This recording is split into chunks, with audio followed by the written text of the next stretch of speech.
कम्माठ गुड़ा किंचूड़ाचरम देहि दो सिद्धा लो यज्ञदाड़िचा उपादव ये ही संजुत्ता।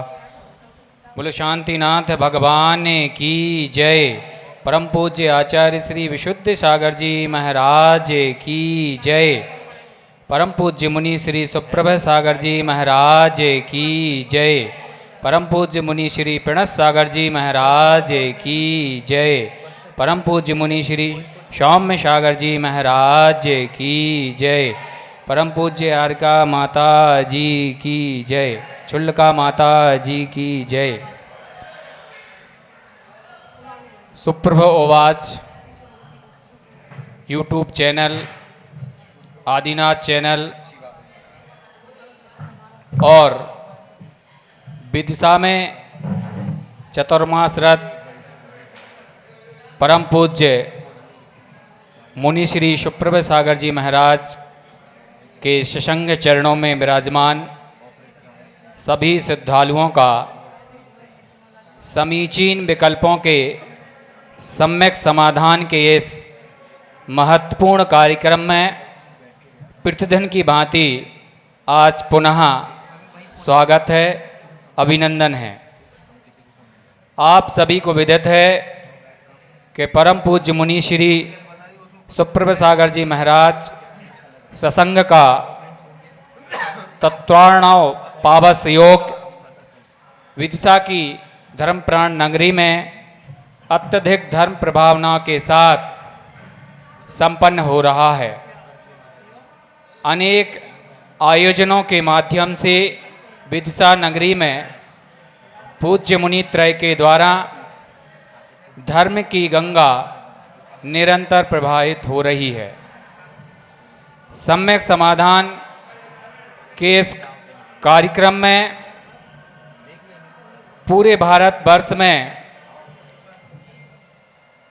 श्रद्धालुओं ने अपने अनेक समीचीन विकल्पों का आगमोक्त समाधान पाया है, जिससे उन्होंने अपने जीवन को प्रशस्त करने का, अपने जीवन को उन्नत बनाने का मार्ग पूज्य श्री के माध्यम से सीखा है, जाना है, पहचाना है। परम पूज्य मुनि श्री श्रमण परंपरा के तपस्वी और अनूठे संत हैं। परम पूज्य मुनित्रय अपनी आगमोक्त चर्या और आध्यात्मिक चिंतन के द्वारा आत्म साधना करते हुए निरंतर प्रभावना कर रहे हैं। यह सम्यक समाधान का कार्यक्रम निरंतर अपनी गति से आगे बढ़ रहा है और पूरे भारतवर्ष ही नहीं, विदेशों में श्रद्धालु इसको श्रवण कर अपनी पिपासा को शांत करते हैं।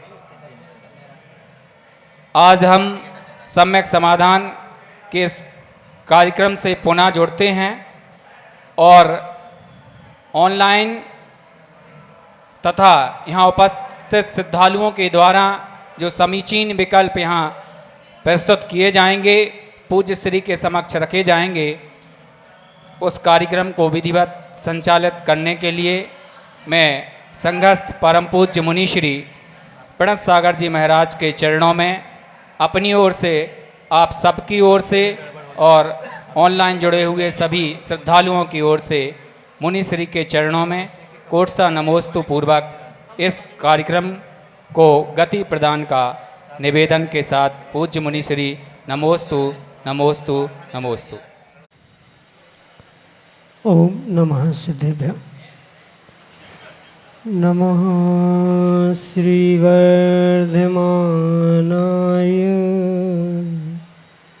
निर्दूतकलिलात्मने सालोकानां त्रिलोकानां यद्विद्यादर्पणायते यद विद्यादर्पणायते।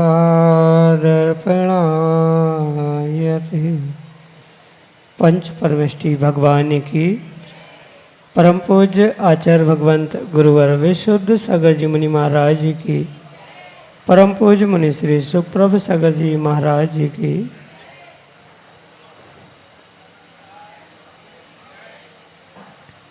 समीचीन विकल्पों का सम्यक समाधान। सम्यक ज्ञान की वह अनूठी विधा जिसके माध्यम से हम सभी प्रतिदिन अनेकानेक ऐसे उन समीचीन विकल्पों का सम्यक समाधान प्राप्त करते हैं जो विकल्प निश्चित ही प्रत्येक व्यक्ति के मन में कहीं ना कहीं उठते ही रहते हैं। और जब उन विकल्पों का हमें सम्यक समाधान प्राप्त होता है तो वह हमारे मन को एक संतुष्टि प्रदान करने वाला होता है, क्योंकि विकल्प तो बहुत सारे होते हैं लेकिन समीचीन विकल्प वही होते हैं जो हमारे लिए कल्याण का मार्ग दिखाने वाले थे। और उन विकल्पों का जब हमें सम्यक समाधान संतुष्टिपूर्वक प्राप्त होता है तो वही हमारे कल्याण का मार्ग खोल देते हैं। ऐसे आत्मकल्याण की प्राप्ति का वह एकमात्र कार्यकारी उपाय समीचीन विकल्पों का सम्यक समाधान, जो कि हम सभी प्रतिदिन आगम के परिप्रेक्ष्य में परम पूज्य मुनि श्री सुप्रभ सागर जी महाराज के मुखारविंद से प्राप्त कर रहे हैं। प्रारंभ करते हैं आज का सम्यक समाधान। और आज के पहले विकल्प के लिए हमारे सामने हैं वासिम महाराष्ट्र से प्रथमेश जोगी। नमोस्तु महाराज जी, नमोस्तु नमोस्तु। अगर खुद के साथ कुछ होता है तो लोग कहते हैं हमारे साथ ही क्यों ऐसा होता है, और अगर दूसरों के साथ होता है तो लोग कहते हैं उनके तो कर्म का उदय था, उनके तो कर्म का उदय था। तो हमारे साथ जो होता है उसके पीछे कारण कर्म ही है या और कुछ और है, और इससे हम कैसे बच सकते हैं? नमोस्तु महाराज जी, नमोस्तु। ओम नमः सिद्धम। परम पूज्य आचार्य भगवान गुरुवर विशुद्ध सागर जी महाराज की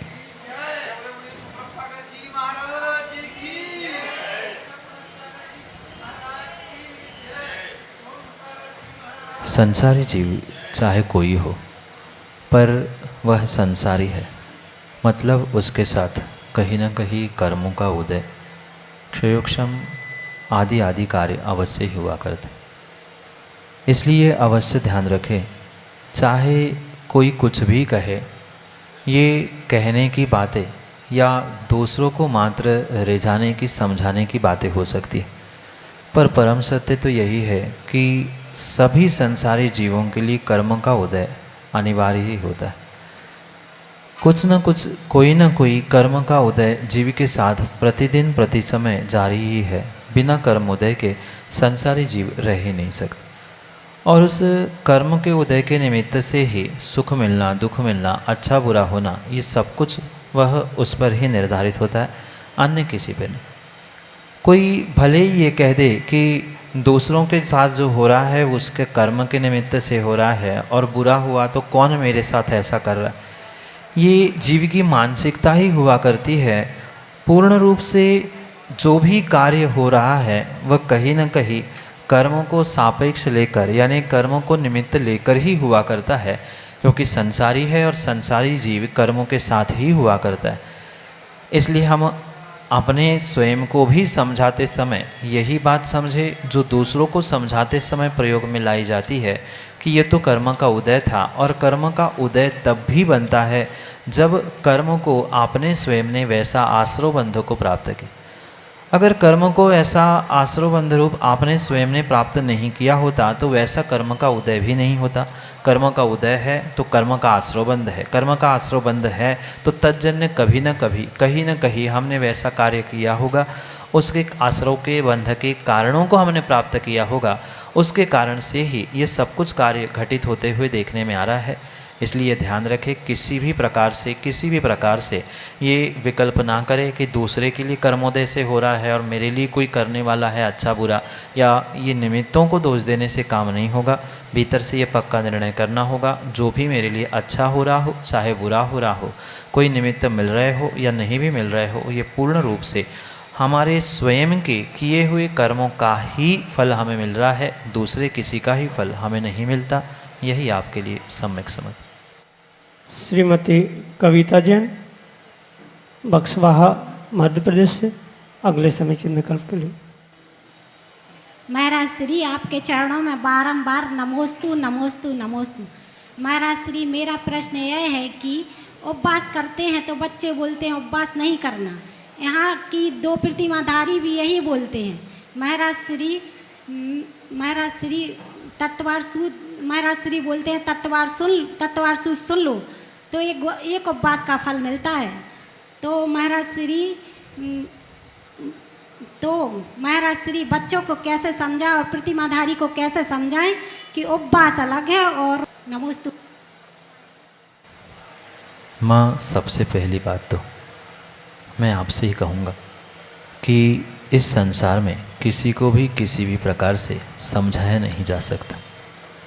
जो भी जीव आपको बालक के रूप में या प्रतिमाधारी आदि के रूप में समझाने का प्रयास कर रहे हैं, आप उनको किसी भी प्रकार से समझा नहीं सकते।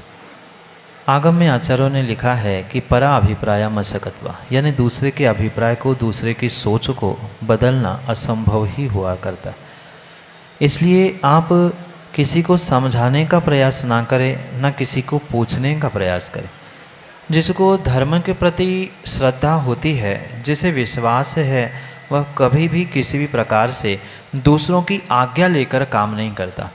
कई सारे आगम में ऐसे दृष्टांत है, जिस जीव को वैराग्य हो जाता है, उसका दृढ़ निर्णय निश्चय हो जाता है, वह किसी को पूछने के लिए, दीक्षा लेने के लिए पूछता नहीं है, या कोई कार्य करने के लिए किसी से पूछता नहीं है कि मैं उपवास करूँ कि नहीं करूँ। क्योंकि जिसका जैसा सोच का परिणमन होगा, जिसकी जितनी सोच होगी, व्यक्ति उतना ही सोचता है और उतना ही कर सकता है। जिसने जीवन में कभी उपवास किया नहीं होगा, उपवास क्या होता है, जिसने जाना ही नहीं होगा, वो हमेशा ही दूसरों को अच्छा करते हुए, उपवास करते हुए टोक ही सकता है। इसलिए सबसे पहले तो आप किसी की आज्ञा की या किसी को पूछ के कार्य करने की ये जो आपकी विचारधारा है, उसे बदलने का प्रयास करें। क्योंकि ज़रूरी नहीं है कि प्रत्येक अच्छे कार्य में कोई आपको अनुमोदना करने वाला मिल ही जाए। कहीं ना कहीं आपको ये समझना होगा कि धर्म हमारा है, उपवास करने से पुण्य हमें मिलने वाला है। इसलिए हम अपने स्वयं का निर्णय करते हुए स्वयं ही ये घोषित करें कि हमें क्या करना है, क्या नहीं करना है। दूसरों को पूछने से कभी भी आप जीवन में तपस्या नहीं कर सकते, धर्म के मार्ग में भी कभी आप आगे नहीं बढ़ सकते। जो जितना पुण्यात्मा होता है, जिसका जितना पुण्य होता है, सोच होती है, जीव उतना ही कार्य करता है। इसलिए किसी भी प्रकार से बच्चों को, प्रतिमाधारियों को पूछ के करने की आवश्यकता नहीं है। जब हमें पता है आगम की आज्ञा है, गुरु का आशीर्वाद है, तो हम अपने शक्ति को देखते हुए साधना करें, तपस्या करें, उपवास करें, अन्य भी जैसी हमारी शक्ति है वैसा कार्य करें। बच्चों को, किसी अन्य को पूछने की कोई भी किसी भी प्रकार से आवश्यकता नहीं है। अगर ज़्यादा पूछोगे आप ज़्यादा भ्रमित होंगे, ज़्यादा कन्फ्यूज होंगे और जीवन में कभी भी धर्म की साधना नहीं कर सकते। इसलिए हमारे भीतर अगर वैराग्य है, दृढ़ निश्चय है, तो हमें किसी को भी ना सुनते हुए, ना मानते हुए पूर्ण रूप से हमें अपने जीवन को बदलने के लिए उपवास, धर्म की साधना आदि आदि कार्य करने ही चाहिए। क्योंकि पूछने से हर समय आज्ञा मिले ही, हर समय आपको आपके मन की बात करने की छूट मिले ही ज़रूरी नहीं है। वह धर्मात्मा नहीं होंगे तो कहीं न कहीं वह आपको धर्म कार्यों में टोकेंगे। ये भी परम सत्य है कि भले ही तत्वार सूत्र का पाठ करने से एक उपवास का फल मिलता है, पर इसका मतलब ये नहीं होता कि उपवास करना छोड़ दे। उपवास भिन्न प्रकार की साधना है और जो तत्वार सूत्र का वाचन वह भिन्न प्रकार की साधना है। भले ही दोनों ही तपस्या है, वहाँ मात्र तुलनात्मक कथन करते हुए आचार्य भगवंतों ने कहा है कि पाठ करने से एक उपवास का फल मिलता है, पर जो उपवास का विशेष फल है वह उपवास के निमित्त से ही मिलता है, अन्य किसी से नहीं। वह फल की तुलना करते हुए वह वहाँ वैसा कहा है। और समझाने की जगह आप अपना कार्य करते रहे, समझाते रहोगे तो कभी कार्य नहीं कर सकते। यही आपके लिए सम्यक समझ। श्रीमती कुसुम जैन, भोपाल, मध्य प्रदेश से अगले समीचीन विकल्प के लिए। नमोस्तु महाराज जी। अगर कोई व्यक्ति शिखर जी की यात्रा का भाव लेकर वरण को प्राप्त होता है तो उसकी सदगति कैसी होगी? मात्र शिखर जी की यात्रा के भावों को प्राप्त करते हुए या हृदय में धारण करते हुए किसी की भी मृत्यु हो ज़रूरी नहीं है कि वह मात्र उन भावों से सद्गति को प्राप्त कर, क्योंकि मरण के समय में अन्य भी जो भाव जीव के साथ हो रहे हैं उन अन्य भावों को भी वहाँ विशेष रूप से समझने की आवश्यकता है। जब तक जीवी के भाव कब कहाँ किस प्रकार से कैसे थे ये समझ में नहीं आएगा, तब तक ये निर्णय नहीं किया जा सकता कि जीवों के भाव और जीवों की गति क्या हो सकती है। क्योंकि आयु कर्म के समय पर यानी बंध अपकर्षण काल में जो 8 मौके जीव को मिलते हैं, उस समय पर जीव के जैसे भाव होते हैं वैसे ही उसकी अगली आने वाली पर्याय हुआ करती। भले ही प्रति समय गति कर्म का यानी गति नाम कर्म का आश्रय हो रहा है, पर फिर भी ज़रूरी नहीं है कि वह अगले समय में ही अगली पर्याय में ही उदय में आ जाए। इसलिए ये नियत नहीं है कि किसी व्यक्ति की मात्र ये सोच रखते हुए मृत्यु हो जाए कि हमें शिखर जी की वंदना करनी है, हमें शिखर जी जाना है, हमें शिखर जी जाना है। मात्र इतना सोचने से किसी भी प्रकार से सद्गति हो, अच्छा फल मिले, ये किंचित भी ज़रूरी नहीं है। कहीं ना कहीं तत्क्षण उस समय क्या परिणाम थे, कैसे भाव थे, अन्य भी बहुत सारे निमित्तों को समझते हुए मन वचन काय की क्या क्रियाएं थी, इन सभी को निर्णित करते हुए ही घोषणा या निर्णय किया जा सकता है कि कौन से समय कौन सा आश्रय कौन सा बंध जीव कर रहा है, और फिर उसी हिसाब से उसके अगली सद्गति दुर्गति आदि का निर्णय किया जा सकता है। इसलिए ज़रूरी नहीं है कि मात्र शिखर जी की वंदना के भाव रखने वाला सद्गति को ही प्राप्त करे। अगर वास्तव में वैसे ही अच्छे भावों के साथ ही उसकी मृत्यु हुई है तो नियम से उसकी सद्गति होगी, पर ये निर्णय केवल ही भगवान ही कर सकते हैं, अन्य कोई नहीं कर सकता। ये छद्मस्तक का विषय नहीं है, केवल ही भगवान ही जानते हैं कि उस समय क्या कैसे भाव थे। अगर अच्छे निर्मल भाव है तो निर्मल फल सद्गति रूप मिलेगा ही मिलेगा। यही आपके लिए सम्यक समझ। मालती जैन बसमत महाराष्ट्र से अगले समीचीन विकल्प के लिए। क्रियते धम्म भावे इंद्रिय सकलांत्रिजत्रम तत्तर्म लक्षणम देपम मार्दवम सत्कृतपात्रम करवतम। इसका समाधान करें। इस श्लोक का अर्थ उस मार्दव धर्म से संबंधित है जो कि 10 लक्षण का दूसरा धर्म या दूसरा लक्षण कहा जाता है। क्रियते मृदो भावो योह, यानी जो अपने भीतर मृदु भावों को प्राप्त करता है। किस प्रकार से? अखिल अहंकार वर्जिता, यानी अपने भीतर के पूर्ण अहंकार को नष्ट करते हुए, यानी अहंकार का विसर्जन करते हुए जो मृदु भावों को प्राप्त करता है, ऐसे मृदु भावों को प्राप्त करते हुए अहंकार का विसर्जन करने वाला जो कार्य है, जो लक्षण है, वही धर्म का लक्षण है। तो वो कौन सा धर्म है? मार्दवम गेयम। उस धर्म को मार्दव धर्म के रूप में ही मानना चाहिए, क्योंकि जहाँ अहंकार होता है वहाँ मार्दव नहीं होता, और जहाँ अहंकार का नाश करते हुए मृदु भाव विनय को जीव प्राप्त करता है, वहीं पर वह मार्दव गुण या मार्दव धर्म प्रकट होता है। यहाँ श्लोक में वही कहने का प्रयास किया जा रहा है। मृदु भावों के साथ अपने भीतर के अहंकार को नष्ट करते हुए जो धर्म का लक्षण या धर्मों को प्राप्त किया जाता है, वही कृपा करके मार्दव गुणों को समझे, वही मार्दव धर्म होता है। यही मार्दव धर्म का लक्षण है। यह श्लोक का सामान्य रूप से समाधान रूपी अर्थ आपके लिए सम्यक समाधान से। श्रीमती रानी जैन दुर्ग छत्तीसगढ़ से अगले समीचीन विकल्प के लिए। नमोस्तु गुरुवर, नमोस्तु गुरुवर, नमोस्तु गुरुवर। गुरुवर, मेरा प्रश्न है कि हमें भावों की शुद्धि पहले होनी चाहिए या पहले हमें नियम लेना चाहिए? जैसे एक प्रतिमा लेना है तो पहले भावों की शुद्धि करना चाहिए या पहले प्रतिमा लेनी चाहिए? माँ, भावों की शुद्धि नहीं है तो व्रत प्रतिमा आदि लेना, नियम आदि को पालन करना संभव नहीं हो सकता। और ये भी परम सत्य है कि जब तक हम कोई चारित्र व्रत नियम धारण नहीं करते तब तक भावों की विशुद्धि भी नहीं हो सकती। कहीं न कहीं ये दोनों बातें एक दूसरे के लिए पूरक है। व्रत नियम भी आवश्यक है और भावों की विशुद्धि भी आवश्यक है। एक दूसरे के अभाव में कोई भी होना संभव नहीं हो सकता। पर जैनागम में सबसे पहले अगर कोई कार्य करने की आवश्यकता है तो पूर्ण रूप से भले ही द्रव्य से ही सही, वह द्रव्य के साथ ही हम नियमों को लेते हुए अपनी भावों की विशुद्धि को प्राप्त करने का प्रयास करें। कायदा तो यही है कि दोनों एक साथ प्राप्त करते हुए ही हमें जीवन के लिए नियम, व्रत, प्रतिमा आदि ग्रहण करने की आवश्यकता है।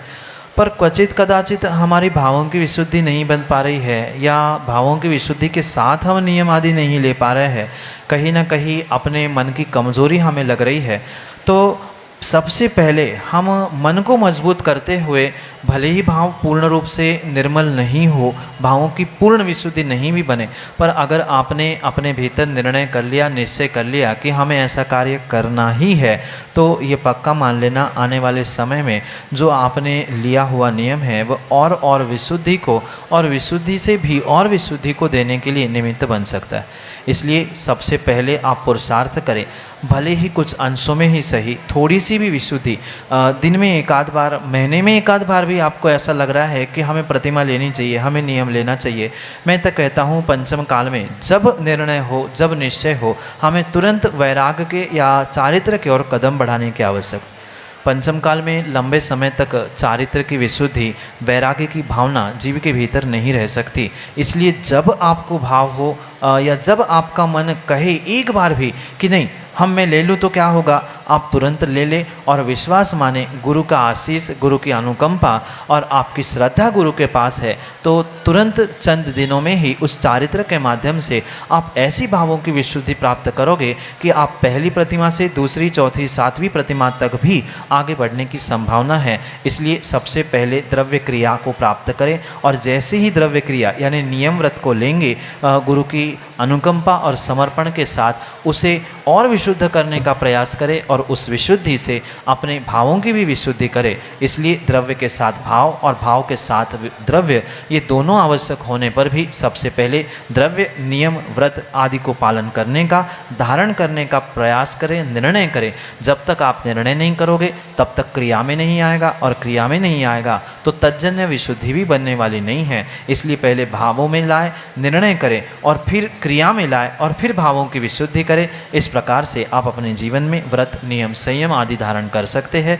अगर हमेशा ही हम डरते रहेंगे कि कैसा होगा, क्या होगा, कर पाएंगे कि नहीं कर पाएंगे, फिर भविष्य में क्या होगा, कोई मेरे व्रतों का पालन कराएगा कि नहीं कराएगा आदि कोई भी विकल्प होगा, तो जीवन में कभी हम कठोर निर्णय लेके हुए चारित्र प्राप्त ही नहीं कर सकते। इसलिए भीतर अपने पुण्य, अपने समर्पण, अपने श्रद्धा पर विश्वास करते हुए हम चारित्र के मार्ग में आगे बढ़े। नियम से आपके पुण्य के लिए, आपके चारित्र के लिए सहयोग करने वाले अवश्य ही मिलेंगे। पुण्य होगा तो मिलेंगे ही मिलेंगे और नहीं होगा तो बिना व्रत प्रतिमा के भी कोई ध्यान रखने वाला नहीं मिलेगा। इसलिए चारित्र से अपने पुण्य बढ़ाए, अपनी विशुद्धि बढ़ाए, अपने आप सहयोग करने वाले भी आपको उपलब्ध होंगे। यही आपके लिए सम्यक समाधान। स्नेह जैन, इंदौर, मध्य प्रदेश से अगले समीचीन विकल्प के लिए। महाराज जी, इंसान के पास इनफाइनाइट पॉसिबिलिटीज़ होती हैं। जैसे एक पक्षी के पास मैक्सिमम अचीवमेंट ये रहता है कि वो ऊंचाई को प्राप्त कर ले, वैसे इंसान के पास इनफाइनाइट पॉसिबिलिटीज़ हो सकती है। हो सकता है जिस विरार्थी को आप यहाँ पे पढ़ा रहे हो उनको पहले मोक्ष मिल जाए और आपको बाद में मिले, ऐसा भी हो सकता है। सेम चीज़ आज के परिप्रेक्ष्य में पूछना चाह रहा हूँ मैं आपसे। जैसे नरेंद्र मोदी जी का एक स्टेटमेंट था कि वो चाय की दुकान चलाते थे और फिर धीरे धीरे उनको उनके गुरुजी मिले, उन्होंने इनफाइनाइट पॉसिबिलिटीज़ बताई, फिर उन्होंने अपने जो गुण थे वो पहचाने, अपने टैलेंट को पहचाना। तो मेरा बस पूछने का मतलब है कि how to identify the talent. आदमी को अपना इनर फीलिंग्स कैसे पता होना चाहिए कि वो सर्वोत्तम विकास कर सके अपने जीवन में, क्योंकि कोई लोग कुछ गलत छोटा लक्ष्य को अचीव करने के लिए पूरी ऊर्जा लगा देते हैं। तो हाउ टू आइडेंटिफाई बेस्ट, उसको अगर गलत डिसीजन लिया तो उसे करेक्ट कैसे कर सकें। नमस्ते महाराज। अपने स्वयं के टैलेंट को आइडेंटिफाई करने के लिए भी आपके पास टैलेंट होने की आवश्यकता है। बिना टैलेंट के स्वयं के टैलेंट को नहीं खोजा जा सकता। शब्दों में कह लेना, दूसरों को प्रस्तुत कर लेना, ये भिन्न विषय होता है, क्योंकि दूसरा प्रशंसा कर सकता है, दूसरे आपके टैलेंट को खोज सकते हैं जिनके पास स्वयं टैलेंट है। अगर स्वयं के पास ही टैलेंट नहीं है, ना आप दूसरों के टैलेंट को खोज सकते हो, ना अपने स्वयं के टैलेंट को खोज सकते। जैसे एक दीपक होता है, पहले वो स्वयं प्रकाशित होता है तभी दूसरों को प्रकाशित कर सकता है। जब तक स्वयं प्रकाशित नहीं है, स्वयं में कुछ टैलेंट नहीं है, तब तक हम ना दूसरों के टैलेंट को, ना दूसरों के कोई भी गुणों को प्राप्त कर सकते। दूसरों की तो बात बहुत दूर की है, व्यक्ति अपने स्वयं के न टैलेंट को प्राप्त करता है, ना अपने टैलेंट को समझ पाता है। समझने के लिए जितने क्वालिटी का टैलेंट या जैसे सामान्य रूप से गुण कहा जाता है, उसे जन्म से ही प्राप्त करने की आवश्यकता है। बहुत सारे डिग्री प्राप्त और बहुत ज्ञानी होने पर भी उनको स्वयं की क्वालिटी, स्वयं का टैलेंट नहीं पता होता है कि मैं कर क्यों रहा हूँ, किस लिए कर रहा हूँ, क्या कर रहा हूँ। और जब तक उसका निर्णय नहीं है, तब तक आपके प्रत्येक निर्णय, प्रत्येक कार्य गलत ही गलत होते जाते। ज़रूरी नहीं है कि हमारे पास बहुत सुंदर भाषा सौष्ठव होने से, बहुत अच्छा प्रस्तुतिकरण होने से ही हमारे भीतर की हम क्वालिटी पहचान पाए। हाँ, ये आपके पास क्वालिटी हो सकती है कि हम दूसरों को बातों में, शब्दों में बहुत अच्छा घुमा सकते हैं, पर वह घुमाना या बातों को उलझ जाना, ये स्वयं के भीतर के टैलेंट का, क्वालिटी का निर्णय नहीं है। स्वयं के क्वालिटी, टैलेंट के निर्णय करने के लिए हमें अपने आप के पास एकांत से बैठना होगा। जो दूसरा व्यक्ति या पर सापेक्ष होकर जो भी कार्य मैं कर रहा हूँ, उस पर सापेक्षता को छोड़ते हुए स्वयं को समझने की आवश्यकता है कि मैं वास्तव में हूँ कौन, क्या हूँ, कैसा हूँ। बहुत सारे प्रोज एंड कॉन्स देखते हुए साथ में ट्रायल एरर बेसिस पे हमें कार्य करना होगा कि ऐसा करेंगे तो क्या होगा, वैसा करेंगे तो क्या होगा। करते करते ही मनुष्य सीखता है। अगर जन्म से ही मनुष्य सीख के आता तो उसे कोई प्रैक्टिस करने की आवश्यकता ही नहीं होती। चाहे कितना बड़ा डॉक्टर हो, चाहे इंजीनियर हो, चाहे कोई वकील भी क्यों ना हो, वह डिग्री प्राप्त करने के बाद भी कुछ महीने, कुछ वर्ष तक उसे प्रैक्टिस करनी पड़ती है, तभी उसको कार्य करने की सर्टिफिकेट आदि मिलता है। ऐसे ही जीवन में हमें कुछ करना है तो अपने जीवन के उस स्वयं के लक्ष्य को स्वयं के टैलेंट से ही आइडेंटिफाई करने की आवश्यकता है। जब तक हमारे पास स्वयं को समझने के लिए समय नहीं है, पर के गुणों को, पर के टैलेंट को खोजने के अलावा, वो दूसरों की कमियों को खोजने के अलावा, तब तक किसी भी प्रकार से हम अपने जीवन में अपने उस टैलेंट को, अपने क्वालिटी को प्राप्त नहीं कर सकते। इसलिए सबसे पहले हमें अपने टैलेंट, क्वालिटी को खोजने के लिए कुछ अंशों में पुराने जन्म का पुण्य भी साथ प्राप्त करना आवश्यक है। अगर पुण्य का उदय नहीं है तो लाख गुण होने पर भी, लाख टैलेंट होने पर भी आप अपने टैलेंट को, अपने गुणों को, अपने क्वालिटी को ना खोज सकते हैं, ना प्राप्त कर सकते। अगर खोज नहीं पा रहे हैं तो आप प्राप्त भी नहीं कर पा रहे हैं। इसलिए एकांत में सबसे पहले अपने पास बैठे, स्वयं के पास बैठते हुए स्वयं क्या आज तक मैंने क्या किया, क्या नहीं किया, कैसे किया आदि के बारे में विचार करें तो ही काम होगा। दूसरे पे प्रश्न चिन्ह करने से या स्वयं पे भी प्रश्न चिन्ह करने से काम नहीं होगा। अपनी क्वालिटी अपने ही खोजनी होगी। स्वयं का टैलेंट स्वयं को खोजने के लिए टैलेंट की आवश्यकता है। वह टैलेंट जन्म से पुण्य के निमित्त से ही मिलता है। पुण्य बल नहीं है तो टैलेंट काम का नहीं है, और पुण्य बल है तो टैलेंट नहीं होने पर भी पुण्य के उदय से टैलेंट प्राप्त हो सकता है। यही आपके लिए सम्यक समाधान। इस प्रकार से परम पूज्य मुनि श्री सुप्रभ सागर जी महाराज ने आज के सम्यक समाधान के इस कार्यक्रम में आए हुए समीचीन विकल्पों का आगमोक्त समाधान हम सभी को प्रदान किया। परम पूज्य मुनीश्री के सानिध्य में 31 तारीख से जो 10 लक्षण महापर्व आयोजित होने जा रहे हैं, उसमें शिविर के माध्यम से सैकड़ों शिविरार्थी भी आत्म साधना करेंगे पूज्य मुनित्रय के निर्देशन में, तथा आगामी अक्टूबर माह के प्रथम सप्ताह में शुभ लाभ अनुशीलन राष्ट्रीय विद्वत संगोष्ठी का आयोजन भी विदिशा की इस धर्म प्राण नगरी में किया जाएगा, जिसमें भारतवर्ष के अनेक स्थानों से प्रमुख विद्वानों को आमंत्रित किया जाएगा और वह अपने आलेखों के माध्यम से उस ग्रंथ पर मंथन चिंतन करेंगे। आप सभी भी इस महत्वपूर्ण कार्यक्रम की कड़ी से जुड़ सकते हैं। वह जुड़ने के माध्यम ऑनलाइन माध्यम से भी आप जुड़ सकते हैं।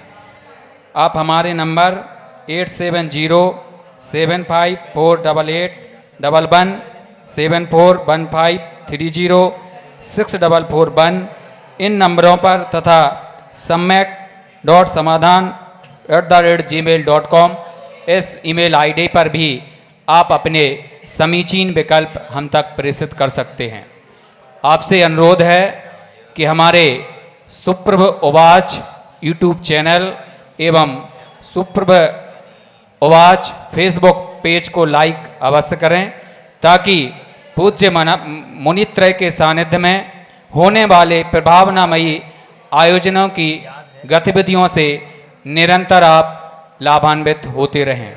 आदिनाथ चैनल पर सम्यक समाधान के इस कार्यक्रम को भी निरंतर श्रवण करते रहें तथा पूज्य मुनि श्री सुप्रभ सागर जी महाराज की दिव्य देशना प्रतिदिन जिनवाणी चैनल पर 7:40 पर प्रसारित होती है, उनका भी लाभ लेते रहें। आज के इस कार्यक्रम में बस इतना ही। आज के इस कार्यक्रम में जुड़े हुए सभी श्रद्धालुओं की ओर से परम पूज्य मुनित्रय के चरणों में कोट सा नमोस्तु पूर्वक आज के इस कार्यक्रम को यहीं संपन्न करने की अनुमति चाहेंगे। नमोस्तु गुरुदेव, नमोस्तु गुरुदेव, नमोस्तु।